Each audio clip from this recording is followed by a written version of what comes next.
Here comes the West Indies.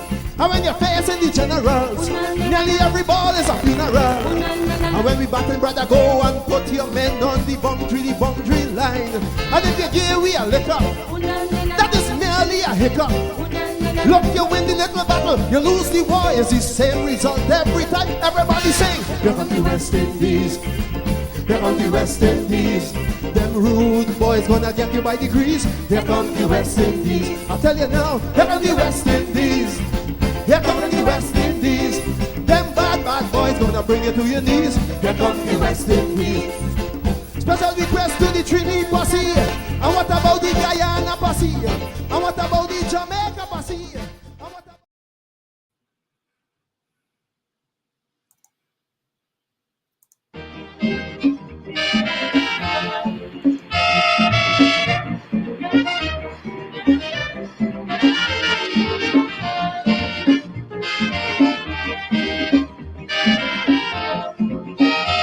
This is Caribbean Vibes. Who's the greatest cricketer on Earth or Mars?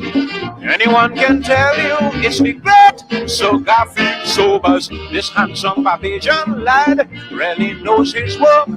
Batting or bowling, he's a cricket king, no joke. 3 cheers for Captain Sobers. Win or lose, the spectators are always pleased with the greatest team on earth. Who else but the West Indies? Men like Butcher, Joe Solomon, Canaya Davis, and Nelson Rodriguez, Conrad Hunt and White, Gibson, the wicket keeper Hendricks.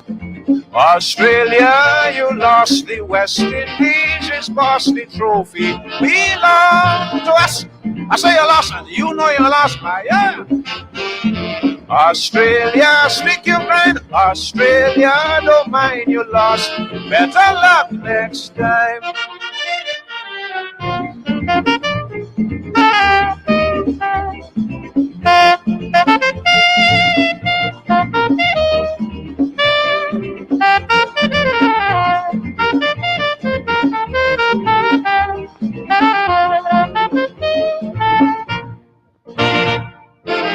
Them Australian jokers send down crash helmet to protect the batsman from Hall and Charlie Griffith. I felt so sorry for Simpson, he tried but in vain. When Griffith and Hall, wickets start to fall like rain. 3 cheers for Hall and Griffith. O'Neill went Australia making big riot. When he was facing Griffith and Hall, he's so blooming quiet. When O'Neill made real fast bowling, is to see him ducking. And then the very guy telling so much lie, telling the world how Griffith chucking. Australia, you lost. The West Indies is lost. The trophy belong to us. I say you lost, and you know you lost. Ball. Australia, stick your mind. Australia, don't mind you lost. Better luck next time. This is Caribbean Vibes.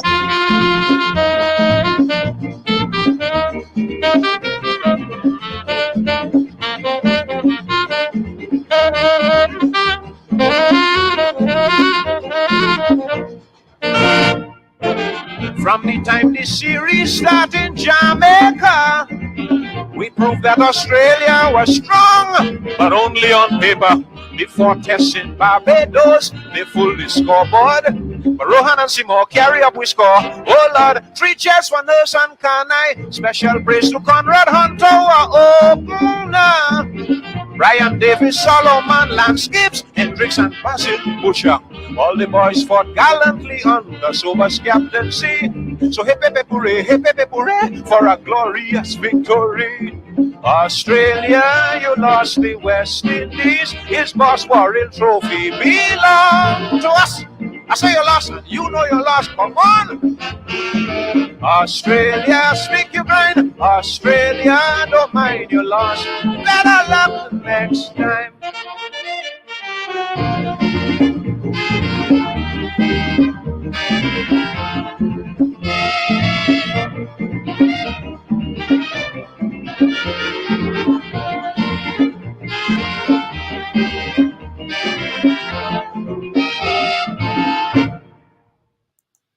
Oh yes, doing it only as he can do it. The king himself, the mighty sparrow, Slinger Francisco, Sir Gary Sobers, he made him Sir Gary long before he became Sir Gary. Good evening to you and welcome to tonight's edition of West Indies Cricket 101. And of course, Sparrow is singing there about the 1965 series when we whipped Australia, led by Bobby Simpson. And as I always say about this music, cricket, Calypso, Calypso. If you want to know anything that happened when, you go back to the Kaiso, you go back to the Calypso, and there it is. Sparrow is singing about that gallant 1965 series. And if you wanted to know who was in the team, you ain't got to go to the history book. Here, the whole team there. He tell you who's the wicket keeper, who's the opener, who's the fast bowlers, and of course, the Calypso there is about war, and later on, two decades later, David Rudder would sing about them making rules to spoil our beauty, one bunks up over and all them kind of things. Well, Sobers was singing about that 2 decades before in 1965. They say how Griffith chucking because pace like fire, Alan Griffith. Good evening and welcome. We're gonna be talking tonight about the cricket T20 World Cup is on, and we're having some surprises. We're gonna talk about that. And then that squad was selected to go to England. There's some questions there, and we are going to be talking about that. And of course, the various franchises have begun to roll out their teams for the CPL. So lots to talk about tonight. West Indies swept away Uganda last night. All of us were expecting that, but as West Indians, the thing never always neat for us because when it comes to the cricket, being the West Indies, we are perfectionists, and of course we're going to be talking about that game. And then Pakistan is the talk of the tournament, meaning not what they're doing, what they're not doing. And people tend to make that comparison between Pakistan and the West Indies. They describe Pakistan as mercurial. I don't think they use that word to describe us, but the words that they use to describe the West Indies is the same. So we're going to take a look at some of those other matches. Please share the link and let everyone know that we're on. It's Sunday night. Welcome to all of you. Some of you join us from Brooklyn, from Toronto, from Guyana. I see some people here from Trinidad. Some people are from out there in England. Good evening to all of you. And welcome to West Indies Cricket 101. The usual gang is here. Basil Butcher Jr. and Vincent Adams, Dr. Vincent Adams. Basil, here he named 2 times in that Calypso, right? That's when you carry your famous father name. You always famous, and Butcher, of course, really played an important role. 1963, and then 1965, and then 1969. He was also in the pink of form, as we used to say in those days. I always felt that people like Butcher and Norse didn't play enough. Well, in those days, we didn't play plenty Test cricket, and in the 60s, we went to Australia, 60-61. We came back. India came in 62. We swept them away 5-0. 63, we went to England, play 5 tests. 64, nothing. 65 against Australia. Then 66, 67, we went to India. That was a 3-match series. Then Australia came in England came in 67. At 68, we went to England. England came in 68. Yes, England came in 68. And then 69, we went to England. 68, 69, we went to Australia. That was bad for us. So you, an entire decade, and I'm sure I ain't called more than 20, 25 matches there. When you consider the number of test matches Australia or India or England play now, I mean, they do that in 2 or 3 years. We don't play as much. So in a sense, we are back to where we were in the 60s. But I'll talk to Vincent and Basil about that. You know, people like Butcher and Nurse and Hunt. Hunt left after the 67 series in India. He left and he joined the ministry. He became a missionary and so on. But even if he had not, he would have retired, I think, at the end of the 60s, like the rest of them. I think Butcher played 44 test matches. I don't know. It can't be that many. But Basil is the statistician. He know them thing well. But I still feel that Butcher and Nurse really. I did an interview with Conrad Hunt, and he talked about Nurse and Butcher. They said Nurse was as good as anybody, you know. But you know, in those days, they didn't play very much. Welcome. Please share the link and let everybody know that we're on. Let me bring in my guest, Dr. Vincent Adam, Basil Butcher Jr. Brothers. Good evening. Good evening, Dr. Hines. Good evening to your viewers. Good evening, Vincent. Hey, good evening, Dr. Hines and Basil, and to all of your wonderful viewers there, Dr. Hines. So, Basil, when we talk about the batsmanship in the 1960s, we always talk about Butcher and Nurse because they were Sobers and Kanhai, who were the stars of the bat, and then there was Hunt, the opener. And he had several people who opened with him, even Willie Rodriguez, I think, opened in 1963. And so on. But I mean, the cream of the batting were the three of them, and then you had Nurse and Butcher, and I think Nurse opened a couple of times. Yeah, Nurse opened a couple of times. Yeah. And people, well, we have talked about your father and his role in the team, and the decision he made after he was dropped. He didn't go to Australia in 60-61. I don't think he played in 62 against India. No. Right, and then he came back in 63 and he decided, I ain't getting dropped no more, right? Yeah. And he decided his role. But what do you think? And this is for Vincent too when you finish. My thesis that Nurse and Butcher really should have played more. Because I was too young when my father played, right? I was a little boy. 5 years when he retired in 69, I was 5 years old. And but in talking to him, because me and him often would watch cricket together. That's why I learned a lot of cricket with the two of us sit down watching on the TV, and he would make comments and I would ask him what you mean by this and so on. And one of the things he always did, when he would try to make a point, of Vincent probably could allude to this because he was around him a lot when he came to Linden, he would tell a story about in his career to put an exclamation on what he was trying to put over to you.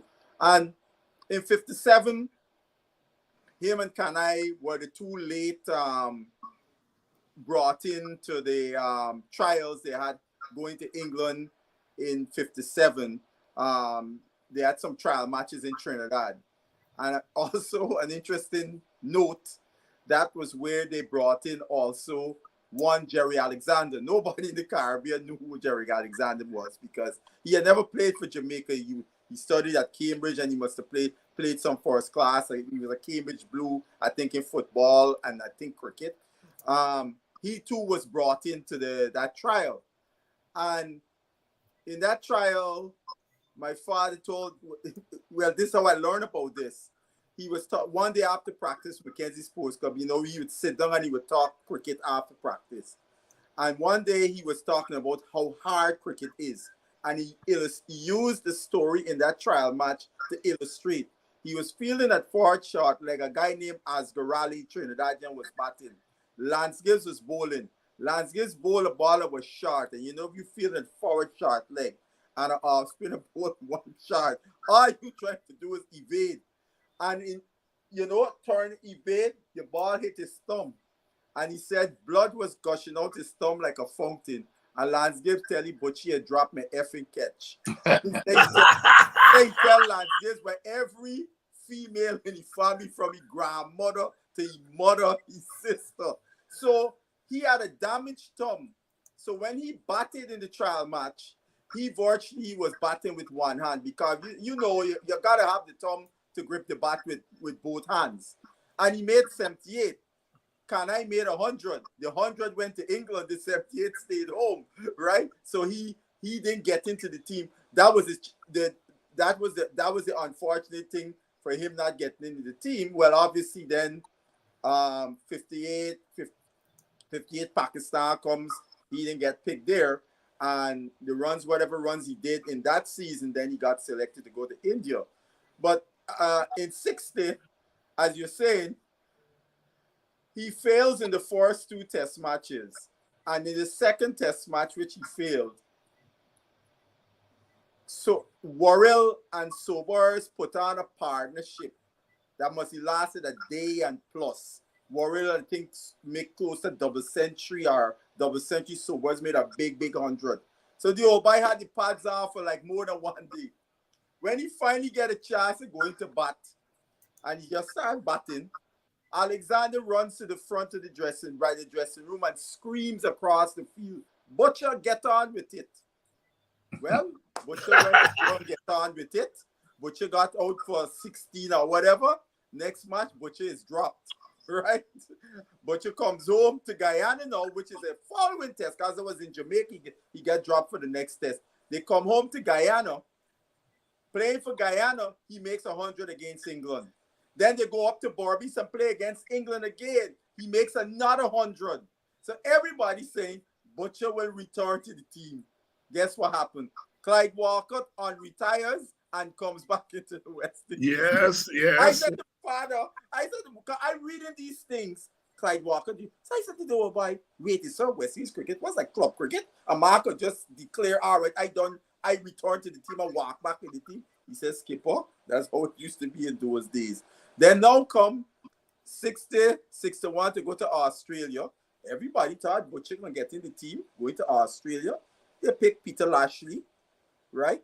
I remember my father's brother-in-law lived in Rosal, and he told the story. He got the newspaper early the morning and ride the bicycle to Port Moran, and my father was sitting on the back steps, and he, with tears in the eyes, he said, "Basil, they ain't pick you." And my father's first response was, I done with this cricket. Right? And obviously, 6-1, as you were pointing out, Dr. Hines, which is a very important thing for a lot of young people to understand how good these guys in the 60s were. Because there were several years in the 60s, they played no test cricket. So they were able to maintain their standard of play and miss a whole year. You ask a guy today to miss a year of test cricket and then come back and play, you will see how they look. Because 61, after coming back from Australia, early 61, no test cricket played the rest of the year, right? And then India came. He didn't get selected there again, right? And it was in 62. 63. They organized for him to go to England and play league cricket, which helped to resurrect his career. He went and he broke all the records in the Lancashire League, and as a result, he was recalled to the team in 63. Because even like Vincent, he actually was getting ready to go to university because this cricket thing, you know what I mean? He had got accepted to University of Sheffield, Warrell was able to organize, and then he got selected, and that went by the wayside 6-3. You know, then as you correctly said, 6-4, no test cricket. We play one series in 6-3 in England in those 5 tests. 6-4, no test cricket. 6-5, the Australians come, play a series the rest of the year, and then 6-6 we went to England again and played that series, and then later to India 6-6, 6-7. No test cricket in 6-7.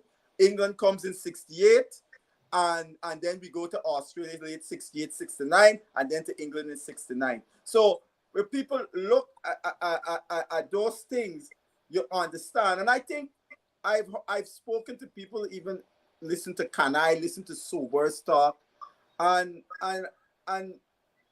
many people used to say, you know, Butcher. Well, when Butcher and Kanai came down to Georgia, Butcher was the big bats, right? But when Kanai got into the team before him, and I asked him this question, I said, Daddy, I understand you was a more flamboyant man and all. He said, Skipper. Guy used Vincent could tell you, this is the term he would always use talking to Skipper, because from cricket, you know, he used to do a lot of cricket vernacular. He said, Skipper, I was on the team for 3 years. Rohan established himself. When I come back in the team, Rohan could afford to fail 2 games and still stay in the team. I had to now re-establish myself. So I had to temper some of my flamboyance, and you know, and became what people would call him the crisis batsman in the 60s. Many a times West Indies was in trouble and Butcher come to the wicket, and Butcher do what he had to do to bring West Indies out of trouble. You know, and I agree. I did a history one time for TV, say Tempo, years ago, about West Indies cricket. And, you know, I would only highlight like the big stars, because you only had a short half an hour, 20 minutes to do it. And I said to the producer guy, I said, you know, man, we could do another show. I propose where we talk about the unsung heroes of the decades. So like in the 60s, people like Norris and Butcher, you could have I would have been able to highlight them more. You know, you go to the 50s and all the different guys, you know, pretty much when people talk of the 50s, they only talk about the 3 W's.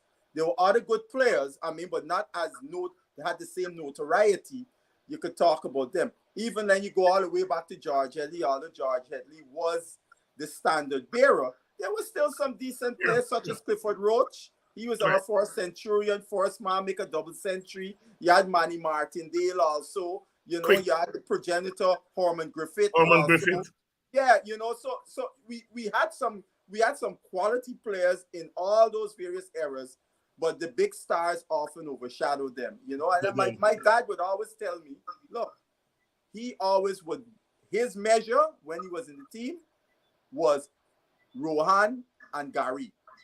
That's who he ascribed him to match up in his performances, Rohan and Gary, you know, because they were the star players. And as you say, you know, one of the things when he got back in the team, as you say, he ain't coming back on the team. he had a motto that he carried with him from the first time he got in the team, and he went to India because he had a slight injury with his knee after the first test and doing fitness thing. And he said he always used to say, I come from Shitwater Creek and I'm not going back to Shitwater Creek. But hell, you know. So that was his drive to stay in the team, you know. But I think it's very instructive what you said, to let people understand these guys missed several times in that decade of the 60s, a whole year, or even sometimes, even if they played test cricket that year, they missed like 6-7 months of cricket, test cricket playing in the 60s, yet they were able to maintain. And that is a credit, I would say, also to the standard of West Indies cricket in that era, from the club level to the regional level. Basil Butcher Jr. there taking us down memory lane. Of course, I was correct. Basil Butcher Senior, Basil Butcher, he played 44 test matches, won 44. And Norris played 29. And Solomon, I think, played 20 or 21, if that many. Something around there. 27. So, and when you look at, they're all Norse Butcher, Solomon are averaging not Solomon, Norse Butcher and Hunt And all in the mid 40s, averaging in the mid 40s. and high 40s. And then when you look at their first class averages, it's close to 50. I mean, Butcher first class average, I think, is 49 Almost or 50, thereabout. yeah. Right. You know what's So, funny? Solomon played more for West Indies than he played for Guyana. Yeah. I always wonder about that. We'll talk about these days about that. Vincent, come in because you came into the Guyana team in the 1960s, and you know, as I said, we barely played, but not more than 30 odd test matches during that period yet. Those guys were able to do as well as they did. Your thoughts on the 1960s and our batsmen, the quality of our batsmanship in that period? Yeah, no, I mean, these guys it's amazing how they were able to perform. Like in these times, hell, you know, you've got cricketers who are even refusing to show up to go on tours. These guys, if you're lucky, if you get one series in a year. And how do they maintain their form and their fitness and everything else, you know, while they're waiting for another tour? And even during the tour, your opportunities for playing more cricket to show to show yourself. The only thing we had was our regional tournament, which is one. And what do you get? How many teams? 4 or 5 teams. You get 4 games to show yourself. Right. And that was it. So those guys were able to maintain their condition and form, and when the time to show up, they showed up. And Basil went through a history there, but it speaks also to the competition during those times. Nowadays a player would just go and make a 50 and they suddenly become a star. They get played in. Hell, there are lots of players who should have played for the West Indies. They used to make runs like rain in our territory, but they just couldn't get in because of that era that we're talking about here. You know, they couldn't get in because of that era. But you know, the thing about Big Butch, it's a guy used to be, and but you know, a lot of people do not know, and I know that Basil knows this. When he was playing league cricket in England, he was also studying. He was going to school. I think he was doing senior Cambridge and whatever those qualifications are. And so he was a guy who he went beyond just cricket. He was a guy that just the wisdom of life that, you know, I've been around him. You know, I normally call him my second father in terms of teaching me a whole lot of things outside of cricket. I learned a bunch of stuff from him within cricket because I always maintain, and not because he was close to him. I've played with a lot of great cricketers, and there's nobody that I have ever seen that could match up with somebody with the knowledge of the game. And when I look back, because of my scientific background, the things that he used to say and do on the field, whether it's bowling or batting, it had a scientific basis, but that I never saw, except now that, you know, because, you know, when I started doing science, I realized what he was saying was, you know, he was doing some things and like setting a field, for example, to a certain bowler, but how the pitch, if the pitch is turning and it's not turning, you move somebody in different positions. And I played with other test players, and they did not understand those type of things. But you know, the other thing is that he's established himself, and I think it was Richie Beno who said that he was the hardest West Indian batsman to get out, and that's a fact. I remember I'd be playing with him, and he was very mentally tough, and he always said, if you don't make 100, don't even talk about it. Like if I go there, I tell him I make a 70 or 8. He laughs at you. He said, if you make 100, it doesn't count. And you know, but that he said. I remember one time I was batting with him. Well, it happened several times, and the ball spun across. You know, like spinning the ball. You know, I play forward. The ball spun and beat my outside edge. Well, of course, when that happened, you know, you get a little bit. You know, wow, what the hell is happening here? And he came down the wicket to me. He said, well played. I said, what do you mean well played? the ball, beat my edge. You know what he said? He said, if you do not play the right line, it would have hit your outside edge.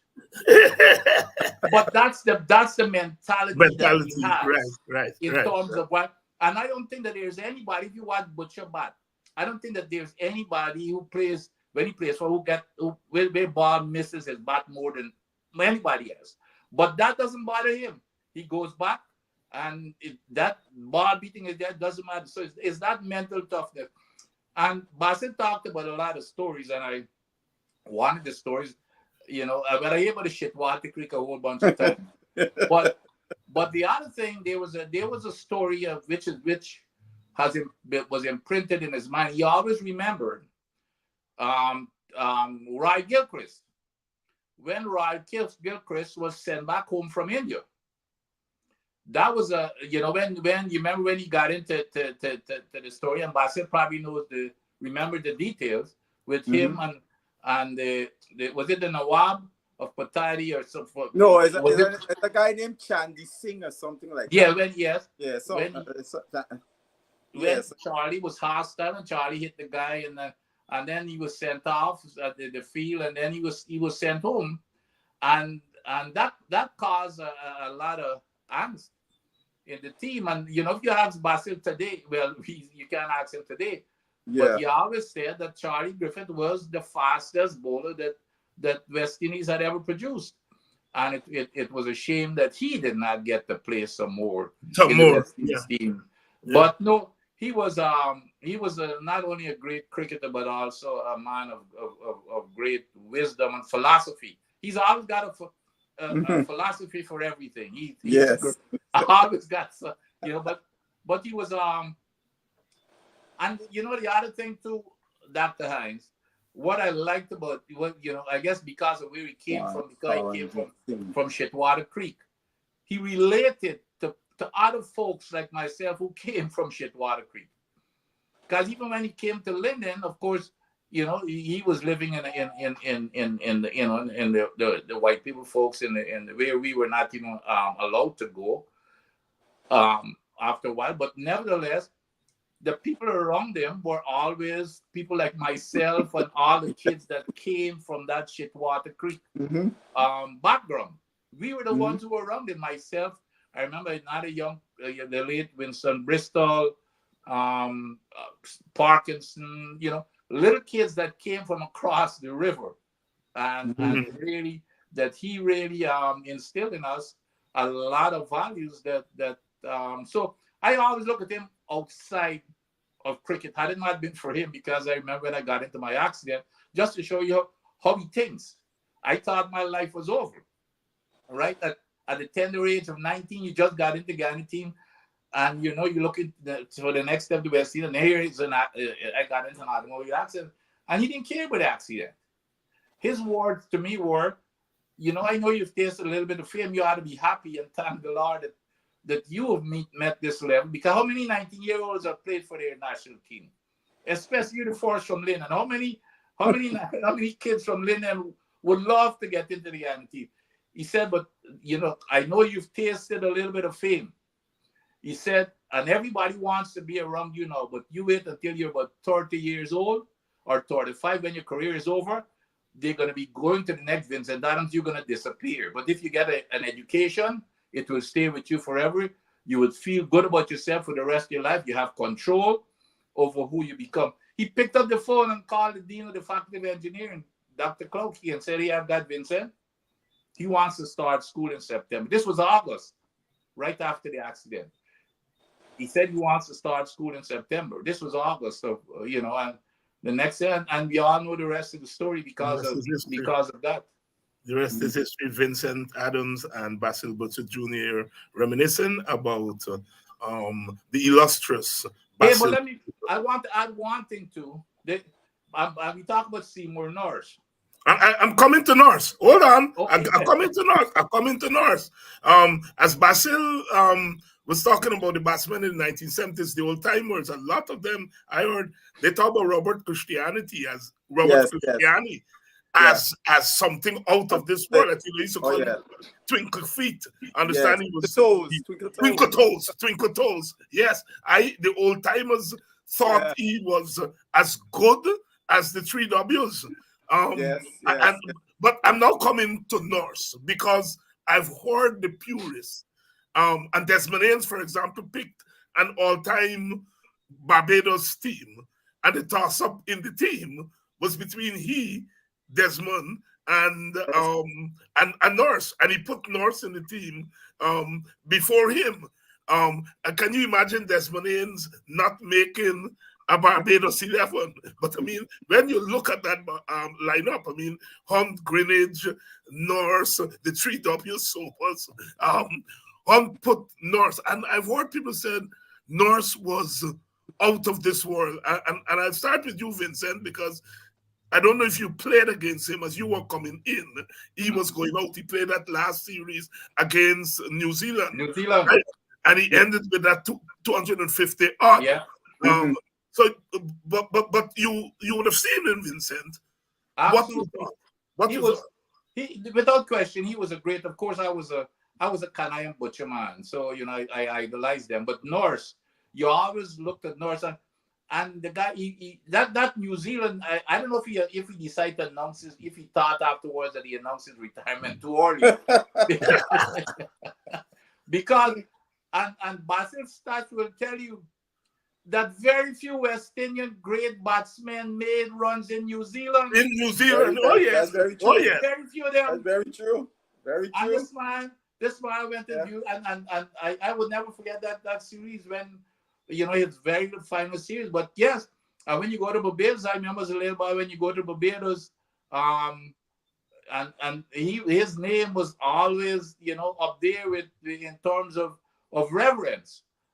For his name, because he was and by the way, his test average was, I think Basil is net a little bit ahead of Rohan. Right? It's 47. Yes, it's 47. He and Rohan, they've got the same average. Yeah, 47. Clive, 47. Clive is up there. And that's the other thing, a lot of people, well, you know, and I get into these, and Basil, you know, we get into these chats and everybody. Very few people ever talk about Clive Lloyd as a batsman. Anytime you talk about Clive Lloyd, it's about his captaincy. Yeah. Clive Lloyd's average is above even Butcher, Conrad Hunt, Lawrence Rowe, Alvin Kali Charan. Yes, he's 46. His average 46. Yes, 46 something. And he's up there. And Dr. Hines, in terms of Clive, one day a friend of mine, we are going to the park. They call me, I just start smart for them. I said, Butch, I want you to check up something for me. Check when Viv and Clive play together. See their runs. He said, because I feel Clive is very close. I said, interesting. I go home the afternoon and I start going through. And when I looked, Viv scored about 200, a little bit over 200 more runs than Clive in the series that they play head to head. And I think if off the top of my head, I think they played 16 series together. Clive outscored them in 10 of the 16. Mm-hmm. Why Viv went over them was those two series 76 in 76 in England and in the Caribbean. Against India. Those gargantuan, you know what I mean? But in 10 of the 16 series they played together, Clive outscored Viv. Well, people forget. And also Clive, which is an interesting thing because, you know, Clive is known as this. We know Clive got average in the high 60s against India. Clive and Sobers. I was looking the other day at versus India, and when I looked at Sobers and Clive, I think Sobers is averaging 70, and Clive is averaging about 69 against India. 69, yes. But you know, the other thing about Clive was always, for whatever, he was always ahead of his time. But we know about the 4 quicks. You remember, traditionally, you played 2 quicks, an off spinner, and a leg spinner, and an all rounder. I mean, that's how you pick your team. When Clive went with the 4 quicks, and now that has become, you know, you play your best bowlers. That's what it is. Now, if it's 4 quicks, so be it. When I remember, you know, a little boy coming up in the Guyana trials, and Clive come back home, Clive in the trials, and Clive hitting it over the top. Well, of course, Basil Butcher, you can't hit stuff in the air with them. Basil Butcher, I remember even Everton Weeks Yeah, when I played in Barbados in under 19, and I got a batting good, and 50 something, go for hit Richard D'Souza over the top. And every time said, call me in the car. And he said, what were you trying to do, son? I said, we have just hit him over the top. He said, do you know that 3 4s are better than 2 6s? Anytime. And so I didn't know what he said. So I told Basil. Basil said, you know that Everton has 1 6 in his entire cricket career, 1 6. So my point is, we were taught to hit it along the ground, hit the gap. When Clive in this trial and Clive hitting it over the top, Basil come next to me. He said, I know you're watching Clive hitting it over the top. He said, let me tell you something. He's the only one in the world who could do it and do it willfully. He's got the skill to it. So don't worry watching Clive and believe you can do it that way. So, and nowadays, batsmen are hitting over the top as part of their So he's always kind of ahead of his time. Not only as a captain, but even in his batting. So the guy was, a lot of people he's one of the more underrated batters. Batsman. And then the way that they treat him for somebody like a Clive Lloyd, for him not to be in the Caribbean now for this World Cup, it's a shame and disgrace. It's an absolute joke. And I can tell you, it's not a case where he doesn't want to come. Of course not. You wouldn't believe how they disrespected him in this particular tour for not bringing him down. They totally disrespected him. But another thing, Clive was ahead of his time too. A lot of people don't know is his fielding. My father, Clive is the first person he's seen diving, and as my father said, lie down on the field and stopping the ball. Diving. Clive was the first person to start doing that. See, a lot of people don't know Clive used to field in the outfield. They know about him behind the slip because it's after he injured his back. That's right. A lot of them don't know why they call him Panther. Because when he marshaled the cover point area, nothing used to pass. Yes. And it's not only passing, Basil. Not only passing, he had a hell of an arm. That's right. And he throws it running. The same actor just throws it while he was running. When I as a young boy came in and started watching and following cricket, Clive Lloyd and Colin Bland. Colin Bland. Colin Bland. They were. I remember that Rest of the World versus Australia series. Brothers, let's turn our attention to the present World Cup cricket, T20. Guyana swept aside Uganda last night. No surprises there, but I would like to get your analysis of the match. So, Basil Butcher, I'll start with you. I think to use our Guyanese lingo, we say when you catch a muck, you bust it back, right? Well, we did exactly that. We saw even though it's Uganda, but one sign that looked good for me was Hussein, that he seems to have gotten his rhythm back. Because Hussein was looking a little against South Africa the other day. He looked out of rhythm.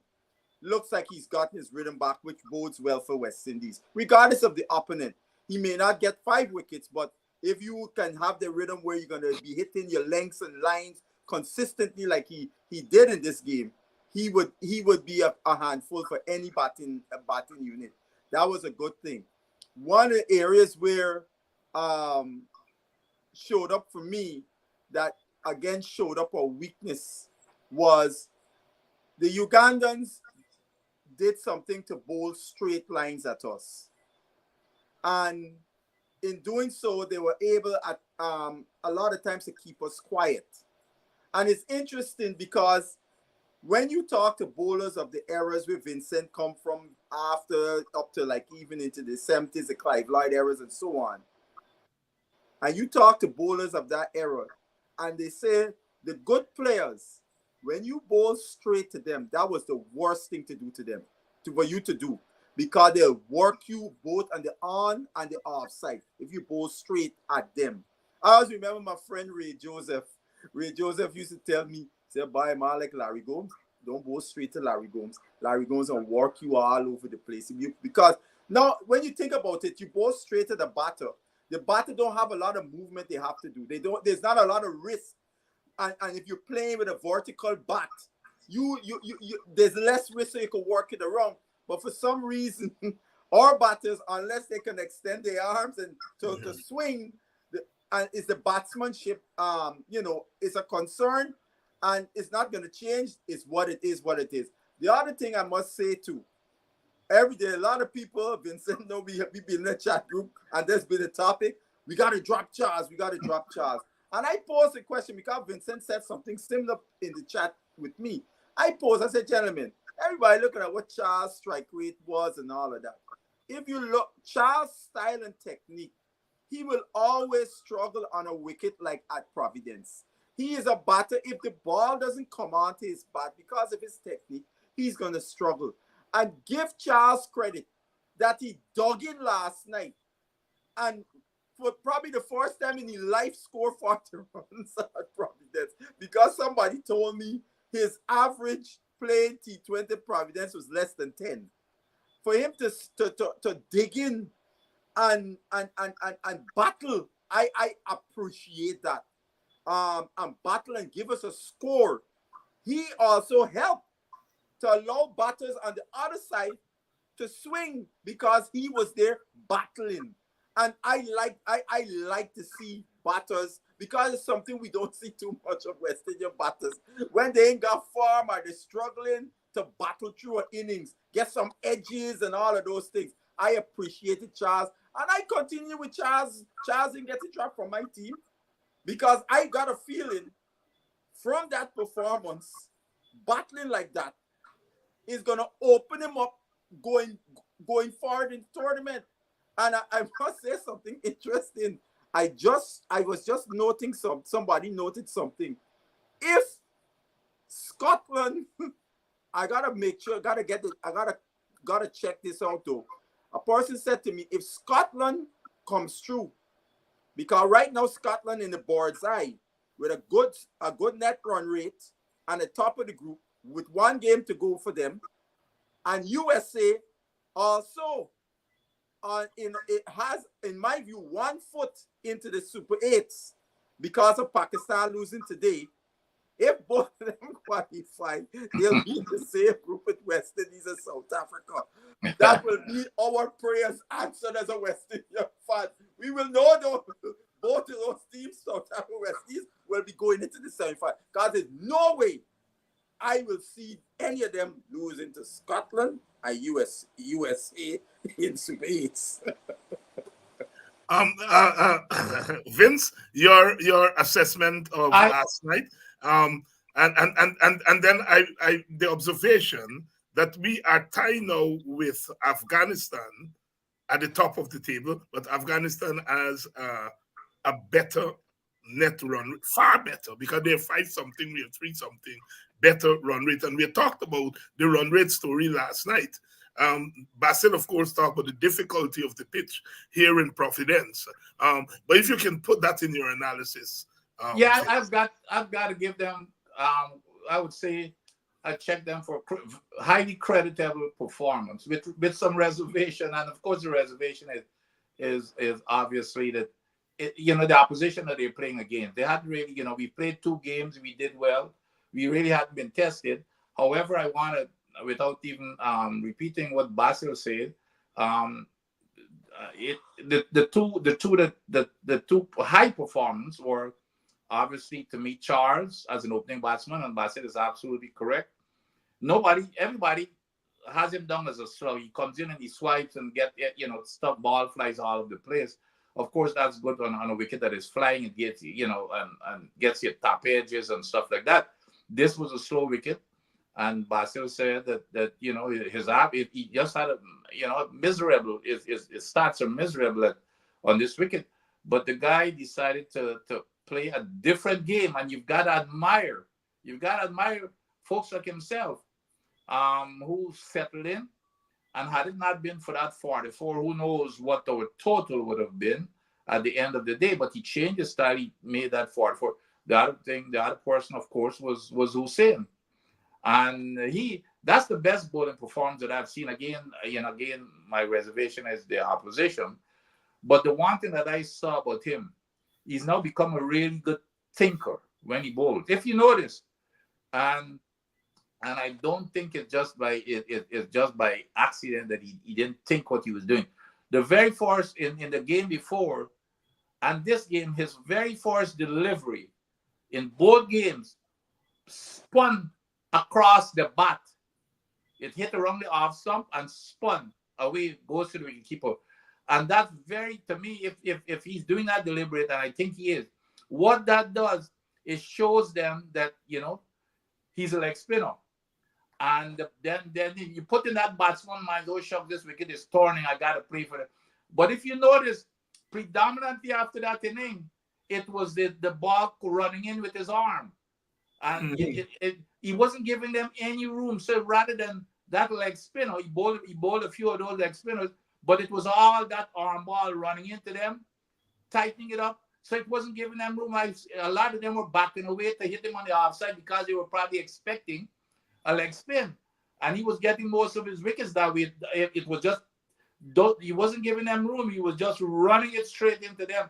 So I thought, to me, that tells me that he's a thinker.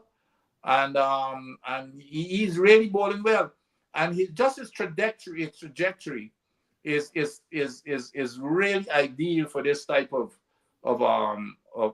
cricket. Rushing it to you, you're tightening it up. You don't give them any room to open their arms where the ball is leaving. And I think that's the difference between him and Moti. Moti is your typical leg spinner, who's going to go up in the air sometimes and that type of stuff. This guy has a low trajectory and he runs the ball into you. He keeps it tight and he forces you into making your mistakes. So I think he's going to be a key in this tournament, and I believe Charles will be too. And of course, when we go to Trinidad, I think we're going to maintain the same team. However, when we go to St. Lucia on a much quicker wicket, I think my team, Moti would have to give way to young Joseph, because that wicket is very fast and we need to utilize Joseph's pace. If that wicket plays like the last few games that I have seen it play, we need to utilize Joseph down on that quick wicket, especially against Afghanistan, because they have not convinced me that they can handle pace.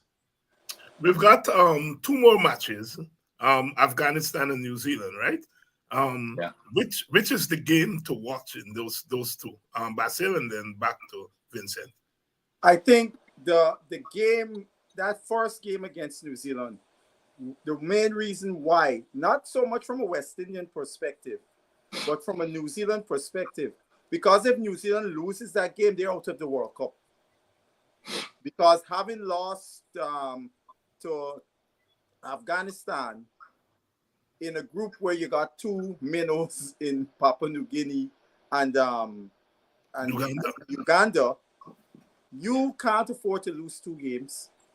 The only way you're going through, you got to win at least 3 matches, which means you got to beat either West Indies or Afghanistan. You already lost Afghanistan, right? Mm-hmm. So West Indies, and then from a West Indies perspective, West Indies would want to win that game. To this Afghanistan game wouldn't make much of a difference, because by winning that game, they would have booked their way into the Super. You mean the New Zealand game? Yes. So right. That is the importance on both sides. So I see it. I see that game to be the most pivotal game in that group, with coming Wednesday, West Indies against New Zealand. Vince? It is the key word is pivotal, but I believe in terms of importance, both games are very important, because remember, here if the weather can play a role here. I'm not calling the weather or not, but we saw what happened with England and Scotland. And Scotland. So if the weather, we probably end up with 1 point or no point, or whatever, that can have an effect. So we've got, and I'm hoping that the West Indies team do not become complacent by beating Papua New Guinea and Uganda and believe that we're on top of the world, especially the way that we beat Uganda. We better go in there thinking that we're playing against one of the best teams in T20. because this New Zealand team, they may not be performing up to scratch as we normally see, but it's a tough team. And so it's a very pivotal game. And if we win that game, I think we are certain for going into for qualifying. Yeah, we would. It's a pivotal game, but at the same time we also need to be. I know we got to get through New Zealand, but don't underestimate the Afghanistan team. Even though they're a shallow team, they're very good. They've got very good bowlers, but their batting is at the top, probably the first two and maybe the guy number 3. But they really do not have depth in their batting. But all it takes in a T20 game is for just one person or two batsmen to strike. And the two openers are very good batters, and you never can tell what can happen in a T20 game. But we've got to win one of those 2 games. I think Afghanistan is playing good cricket, and I think if we are suspect, we are going to be suspect against Afghanistan more than New Zealand. So I would want us to beat New Zealand and beat them bad. So up that run rate and to be certain, because I think if we would be in. Once we beat New Zealand, we gone into the Super 8. Yeah. Because New Zealand could only win 2 matches after. Right. We would have won 3 matches. Right. So that's why I say the game is so important, because for New Zealand, this is their World Cup. They lose this game, they're out of the tournament. They're out of the tournament. Pakistan. I first saw Pakistan in 1977. Yes. When they came. And that team had Majid Khan. I think all of us did. Zaire, Abbas. I never see anybody play extra cover drive like that chap. Majid Sadiq Mohammed. Meander, that was his maiden tour. Yeah, but he didn't play. He played against Guyana, but he didn't play the test. He didn't play. So but you had Asif Iqbal. Yes. Wasim Raja. Wasim Raja made a lot of runs in that series. Here, if Wasim Raja just put up his career stats against West Indies, he will be at an all-time great. He had a function to make it runs against. Yes, I always say he and Mohammed Amanat from India really used to take on West Indies fast bowlers. But after West Indies, Pakistan was my team after I saw a lot of people. And I later on in life I said, if I die earlier than I suppose it because of West Indies and Pakistan, because they give you heartache. Yes. Your thoughts on Pakistan? A Pakistani team with Babar Azam, Basil Bhai. I'm a quote my friend Basil, Roger Basil. Basil said today we chat. He said, "Bye, for be a Pakistan fan, you must get a lot of people who's Pakistan get some serious belly ache. Every ache you could think about." Now today, and as you said earlier, they are a mercurial team. We have seen Pakistan on one day play cricket and nobody could beat them. And then the next day, you would see like what happened against USC. They lose to USC, not taking anything away from USC. But USA is not supposed to beat Pakistan. If USA and Pakistan, in my view, play 10 times, USA are going to get beat 9 out of 10. Right? Yeah. Pakistan talent is way superior to the USA. Right? Today again, this is the thing about this World Cup that is coming out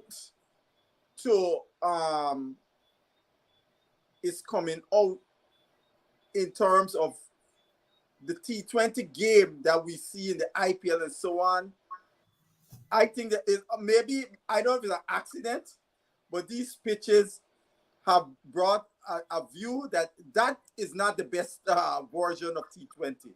We want a version where you got a more balance between bat and ball, where batters will have to be batsmen, right? Not coming and being hitters, being able to suss out situations and apply accordingly. Look at today, Fakar Azam, Fakar, what shot was he trying to play when he got out there?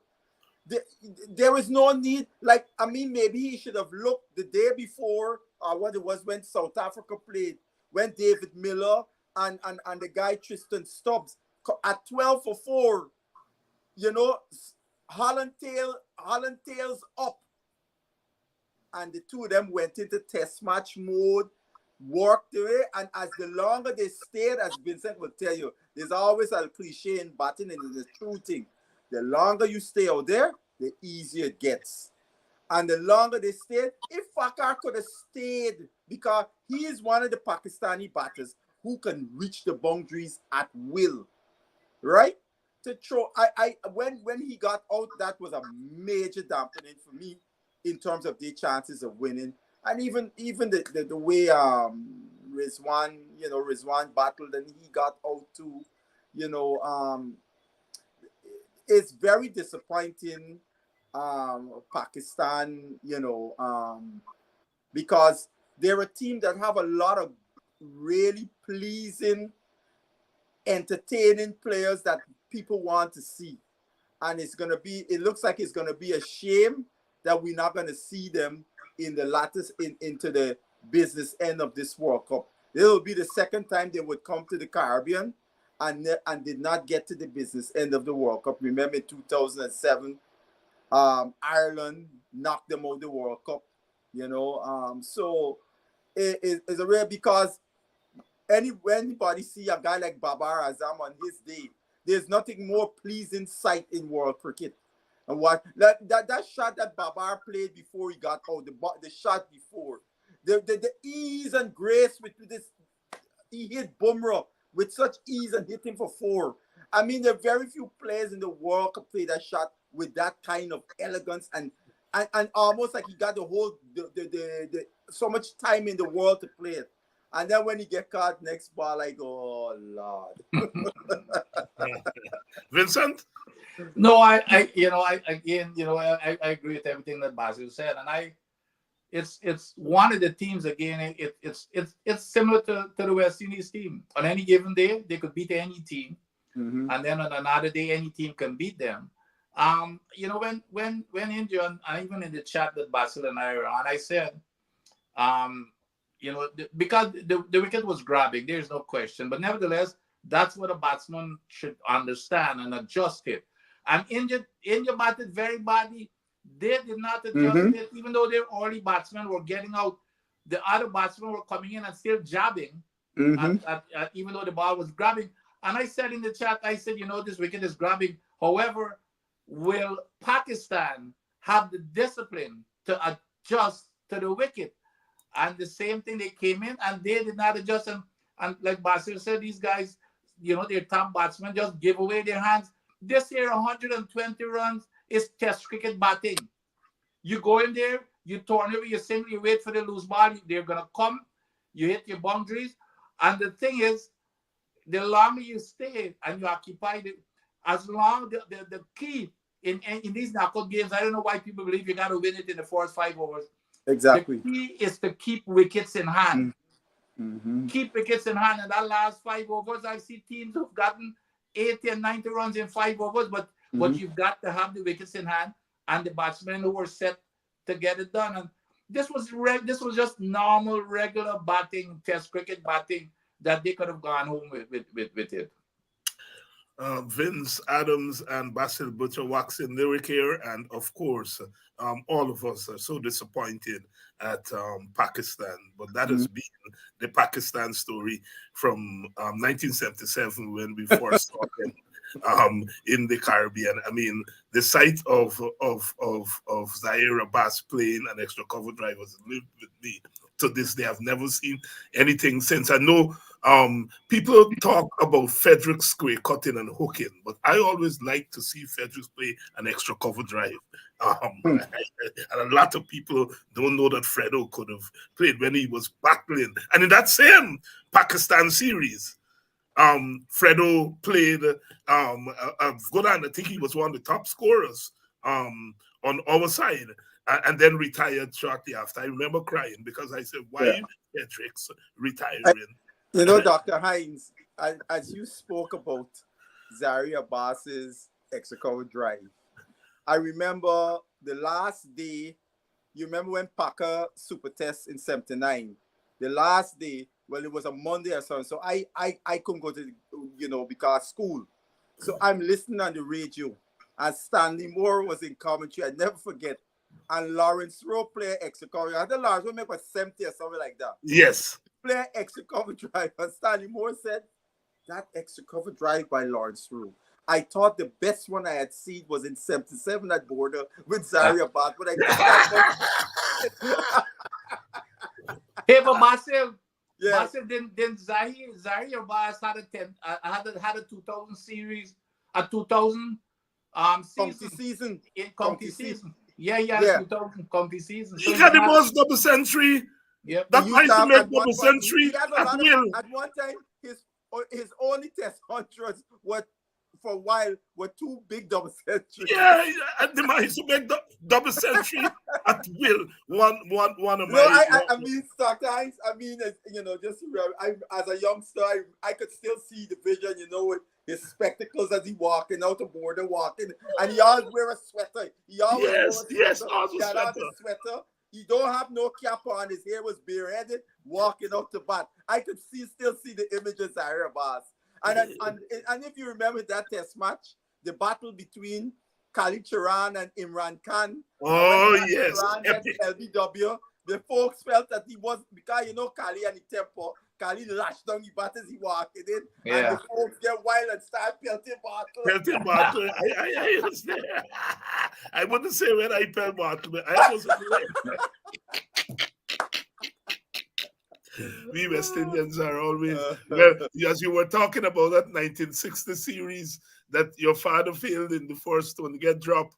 In Trinidad, when Sharon got run out and they start raining bottle on the field, we West Indians passionate about the game. Good evening to all of you who are joining us tonight. A special good evening to Ernest Elliott, my friend there from Haslington, Golden Grove, and the backers. I gotta be very careful because when you say man from Golden Grove, you will say now I'm from the back place or I'm from Haslington. The distinction, like me village, they're all Buxton, but when a man tell you I'm from Buxton back down side, he's making a distinction and he's making a statement that if you don't belong from there, you don't understand. Good evening to you, Ernest. I'm gonna put you in the middle. I'm gonna say Golden Grove. If you spill over to Haslington or you spill over to Nabakris, well, you're gonna beg pardon for me. The squad was announced to England, and I'm very glad they announced it very early so that people can start getting the frame of mind and we have a sense. And in a couple of weeks, we're done with this World Cup and we have to turn our attention to the future. But it's a good thing, the bowling. I had no problems. It was quite predictable who was going to go. Young Seals is having a good time in England. He had to come back. But I am surprised that Chase, who I think is playing the best cricket of his life right now, Hope and King were not in the team. Basil, you know people, right? And sometimes you don't know what's going on behind the scenes. Sometimes they ask these guys to go, they say they ain't go. So I don't want to start beating up on Desmond, right? Because maybe they ask these chaps to go and they go. But I was surprised that those three players are not on the squad. I'll tell you, I wasn't surprised at the squad. The squad, to me, was just based on the play of the team in Australia and so on, who wasn't in Australia, and some performances in the first class season. This team was predictable. I understand your position because, interestingly, Tony Gray, I heard him on a program posit. He said, I'm stepping outside the box, and I would pick Brandon King to go to England as an opening batsman. Yes. And his reasons were, some people are like, why? He said, look, Brandon King has played against some of the best fast bowlers when he's played white ball cricket, international fast bowlers, which none of the other guys in the mix looking to get in as an opening batter have that experience, right? And he said, you know, we know Brandon King's first class record and so on and so forth. And he felt based on those things, he would have picked Brandon King, which is a decent argument. Chase, in the case of Chase, I understand what you're saying, but you know what they're gonna say? Sinclair went to Australia, he make a fifth in the one game he played, he come back home, and he made his career best 400 and change in the first class. Oh, you're gonna pick Chase. But I wasn't talking about Chase or Sinclair. I know but that's the space. Because that's the space. Because you look through the team, who would you put Chase in the team for? I would put him ahead of Hodge. I would put him ahead, even the youngster that well, certainly Louis. I mean, Louis had an outstanding series, but I think the West Indies always make this mistake. These boys come in, they do well in one series, you push them in the team, and then they fall away. And I was not going to. I was going to carry Louis as the young man. I like the taking turn. And I would have carried Louis, which is really good in that role. And I would have gotten Chase and Hope, because you're talking about England, which is technique, the moving ball. I don't think that this batting lineup that we have there really can handle the moving ball in England. I may be wrong. Dr. Hines, I'm glad you raised that. Actually, I would keep Hodge. The guy I would drop is Atenes. But he's a golden boy. Why I'm saying this, we saw what happened in Australia to Atenes. Technique. He don't know where his off stump is. Technique. He came back home in the first class. And the same thing continued. I remember the game against Guyana. I mean, Ali Mohammed is no big bowler. I mean, all due respect, I know Ali Mohammed is a nice youngster and all of that. Ali Mohammed, like Guyana did the homework well on Mr. Atenes. Come round the wicket and the swing right through him, bowl down. LBW against Guyana, both innings. So, and I seen it throughout the first class when he played. So it said to me, this guy has not solved this issue. So let him solve this issue before carrying him to England, where the ball moves laterally more than probably only New Zealand might be the next place that where you get as much swing in the air and all of that, right? And yes, I would bring Chase in for him, right? Not Hodge, because how are you going to think Hodge? Hodge featured in a partnership that saved us in Australia with De Silva, right? So Hodge showed us that he got something he can bat in tight situations. But Atenes, because just like Chandapal continued his poor form even into the first class, and we saw he got some technical things that he got to clear up if he wants to compete again at this level. And the same with Atenes. Nothing is wrong for a youngster to take a step back, reassess, recalibrate, and come again. But you know, they got people going to say, oh, you're going to drop Atenes, this and that. But you can see that those flaws will be exploited. And if he has not corrected, he will have a really horrid time in England. Vincent, I'm interested to hear your take here. No, I'm more in your corner. When you in England, and we all know, you better have good technique, or else you're not going to survive. And to me, the two most technically correct batsmen in the West Indies, I don't care what form, is Hope and King. We just if we've got a way now of pigeonholing people, there's no way that King should be pigeonholed as a T20 and ODI player. King, to me, is our best batsman technically. He and Hope are our two best batsmen technically. And don't forget, I know it's a long time ago, Hope has a twin 100 at Edgbaston in England. That was his first tour. There must be something in him there. So there's no way I would have left out Hope and King, and of course I would have taken Chase. And what that adds to is more experience, because Chase has proven from time to time. And when you're in England, for you to go and take these young batsmen down the middle, we're going to run into trouble. And there's not going to be anybody who's going to have that technique and experience to pull us through. And Chase has proven over and over that's the role that he normally plays in all formats. So I would not have left out Chase. Now,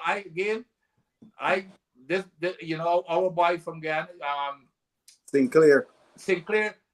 As a matter of fact, you remember Sinclair to me should have been in this Cup in this T20, because I think the guy is a heck of an athlete, and the guy shows as if he wants it bad and he's going to perform. So, to take that bunch of young players, especially you took them to Australia. I agree with you, Basil. Athens should not have been in this. Just Chandrapal lost his place. Same way. Chandrapal, when you play for the West Indies and you come back home, you should dominate. Yeah. You should dominate, and if you do not dominate, then you're not deserving to go. And I think we've lost that experience in the middle. We're gonna get killed in the middle in England with that English team and the ball moving around. And I think we're gonna get it's gonna be difficult for those new young batsmen. Yeah, I think the selectors. I would love to hear Desmond Haynes' thoughts on this, as the going again with a middle order without experience. So we came through in Australia, but this time it's a 3-test series, and England, more so than Australia, has been the graveyard for many good players over the years. Going to England, firstly in Australia, the place is warm and so on. England, the place cold. You from the Caribbean, sometimes you got put on 2 sweaters and you're still cold, and you never play in them kind of things. Lots of our guys never experience this. It's just the captain is the only one, I think, that ever played a test match in England. We're doing this thing again. And just with the way, look, Chase, Vincent talking about dominating. Chase came in and played 1 first-class game in this last competition, and showed why, when you come down to this level, why you supposed to show that you were dominant. He came in and made 100. Every bowler got the treatment, and then went and bowled and take 6 wickets. What more you want to see? Going back, let me go back to our era. When the Butchers and the Canais and even the Joe Salomon and them, you'd see them coming into territorial and shell shield. Them men used to massacre you when they come back home. You can't know them. But they used to dominate territorial cricket. And when these guys play cricket and they come back, 50. No, you got to dominate to show that you belong.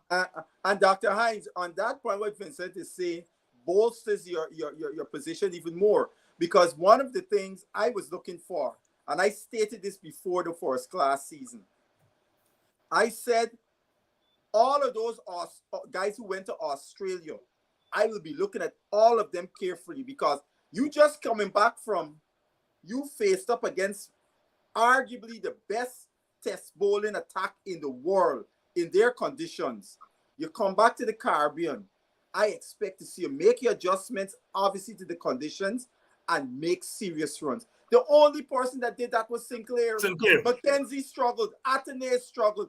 Hodge made 101 game, but he didn't. None of them dominated. And that's the point. Graves made some runs, but the domination that we wanted to see did not occur. And now you're sending these guys again back to sending them to England and so on. I see my old schoolmate Louis Chapman making a comment here. Yes. And I was forgetting Mackenzie. Mackenzie was the person I was thinking of. Right? He looked good in Australia. He struggled badly. He looked good for 30s and 40s in Australia. All right, good. But you come home and he struggled. I would not have sent him. I think he's going to be found out in England, Mackenzie. I really do think. I still think Mackenzie Louis at the top, and well, Athenaeus.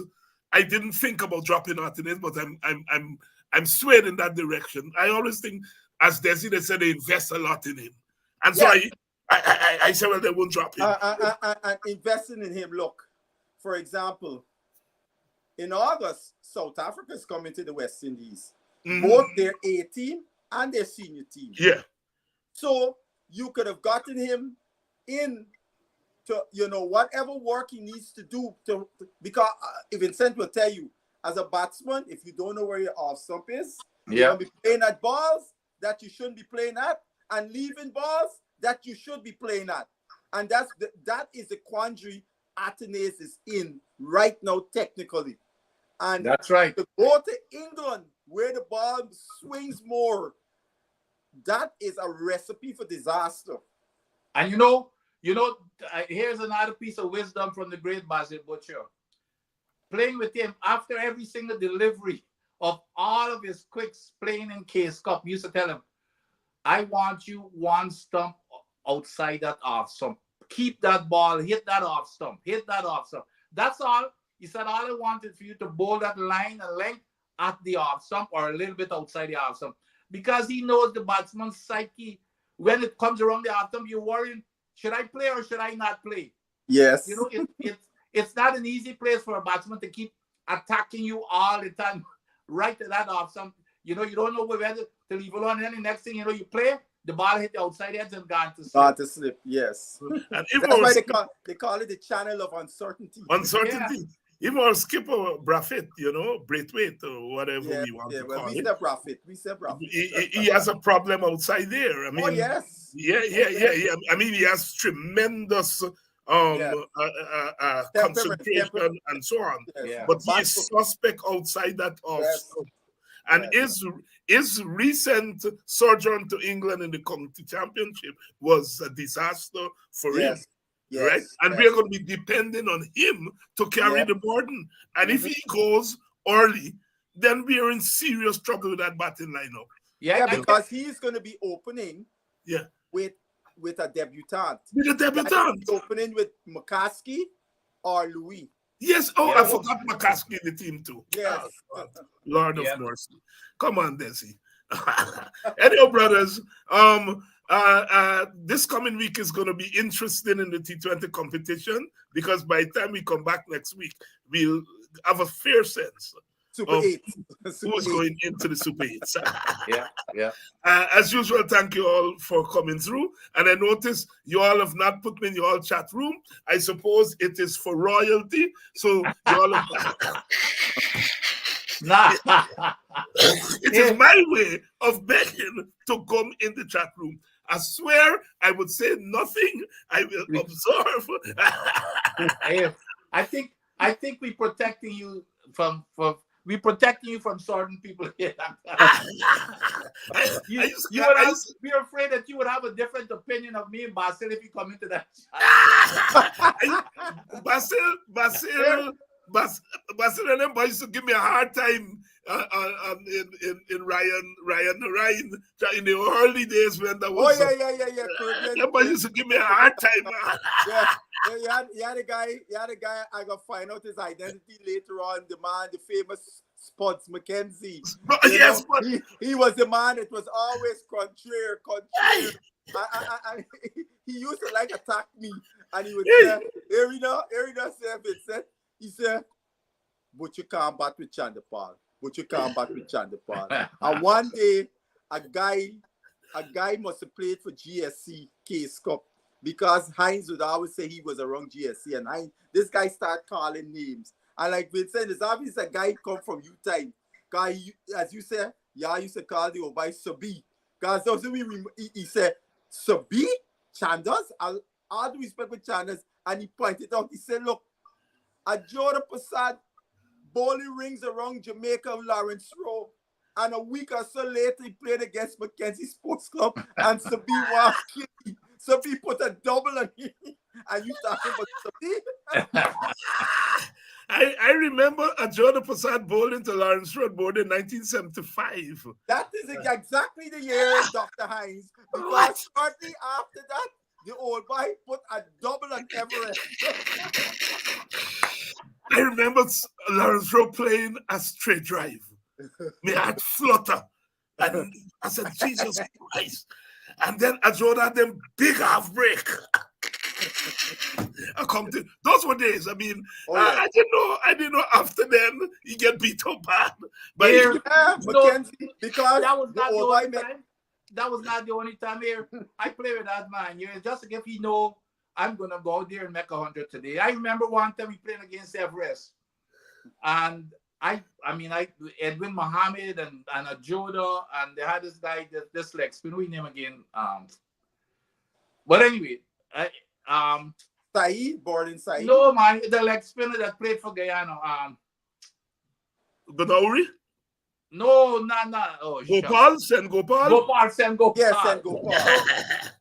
So I bat in really well, stroking the ball, like jumping, knock Sen Gopal over the YWCA. This is at Everest.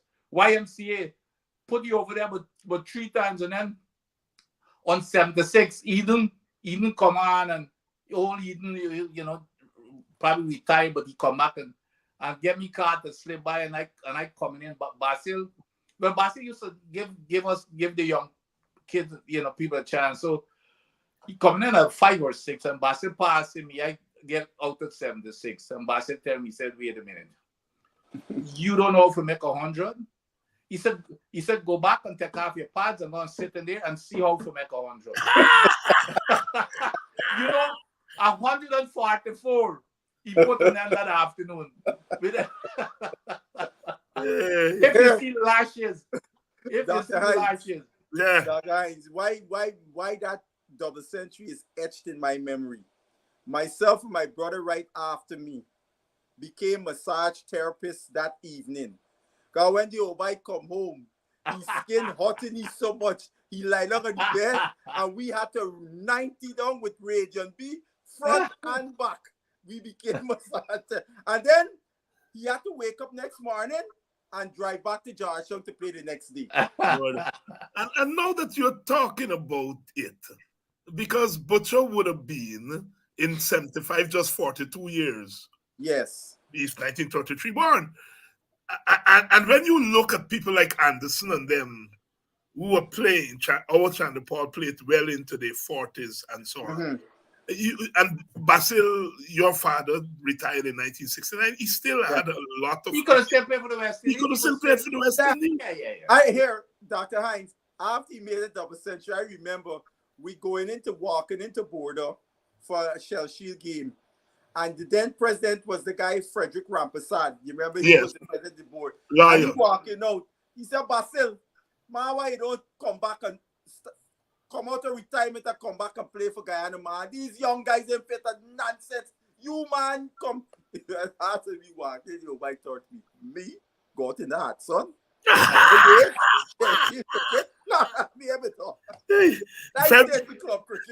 Frederick came back. Frederick had come back and made a double century in 1983. I always felt Frederick, I don't know what went in his head. I think he had begun to dabble with politics. I think. Yeah, he was a minister, I understand, when he did. Yes, he had become minister and so on. But I cried when Frederick retired because I couldn't understand why. The reason why he retired, Dr. Hines, is because I remember Kerry Packard come on at the time. Right. And I know Fredo was in his mid-30s or whatever it was at the time. Yeah, he was 35 in 1977. Right. And he said he couldn't take the grind of playing both Packer and West Indies cricket. But something that is little known, Packer folded in 79, and Fredo made himself available to play back for the West Indies, and the selectors did not.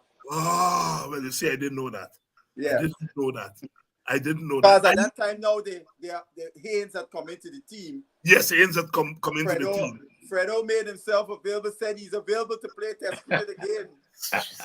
No takers. Oh, Lord. Oh, the politics of the game. Yeah. My brothers, Thank you all for spending time with me on another Sunday, spending time with our audience on another Sunday evening. And I'll see you all next week when we will Yes, have sir. lots to Yeah. talk Yeah. about. Yes, sir. Yes, sir. All right.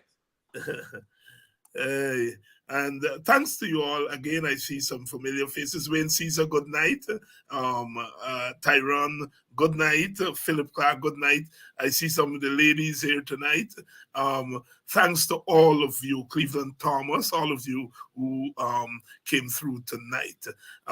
Those of you who are politically oriented, I'll be back on tomorrow night, Politics 101. But if you're just in cricket, you'll see me next week, Sunday. Thank you all so much. And of course, let's keep hope alive, as Brother Jesse Jackson would say. Rude boys gonna get you by degrees. Here comes the West Indies. And when you're facing the generals, nearly every ball is a funeral. And when we batting, brother, go and put your men on the boundary line. And if you give we a liquor, that is merely a hiccup. Look, you win the little battle, you lose the war. It's the same result every time. Everybody sing. Here comes the West Indies. Here comes the West Indies.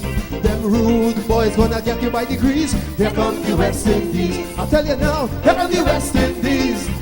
Here comes the West Indies. Them bad boys gonna bring you to your knees. Here comes the West Indies. Special request to the Trinity